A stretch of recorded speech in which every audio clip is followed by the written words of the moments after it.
ইউরোপের দেশগুলোর উদ্দেশ্যে আক্রমণাত্মক বক্তব্য মার্কিন যুক্তরাষ্ট্রের ভাইস প্রেসিডেন্ট জেডি ভ্যান্সের। রাশিয়া ইউক্রেন যুদ্ধ অবসানের বিষয়ে কথা না বলে তিনি যুক্তরাজ্য সহ ইউরোপের সরকারগুলোকে দায়ী করেন। মিউনিক সিকিউরিটি কনফারেন্সে তার এমন বক্তব্যের নিন্দা জানিয়েছে রাজনীতিবিদরা।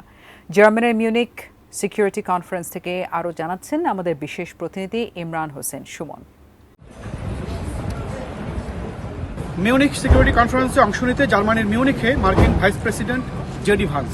ট্রাম্পের প্রশাসনিক লাইনে ঘনিষ্ঠভাবে জড়িত তিনি ইউরোপে তাদের প্রতিরক্ষার দায়িত্ব নেওয়ার প্রয়োজনীয়তা এভাবেই তুলে ধরেছেন তিনি সম্মেলনে। But we think it's an important part of being in a shared alliance together that the Europeans step up while America focuses on areas of the world that are in great danger. Antibacterial additive যুক্ত সেরা water tank বিশুদ্ধ পানিতে bacteria জন্মাতে দেয় না।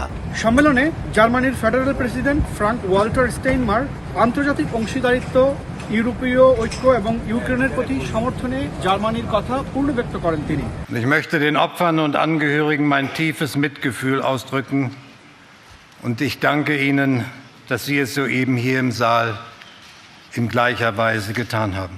ইউরোপীয় কমিশনের president Ursula von der Leyen ইউরোপের প্রতিরক্ষা ব্যয় এবং ইউক্রেনের শান্তির প্রতি তার প্রতিশ্রুতির জোর দেন।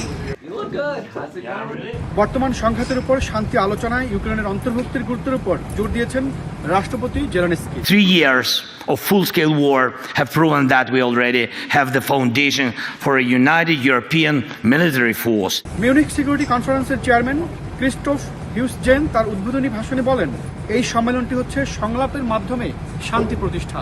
Putin destroyed the European security architecture. He chose confrontation over cooperation. And unfortunately, during the coming days, we have to once again deal with Putin's war against Ukraine.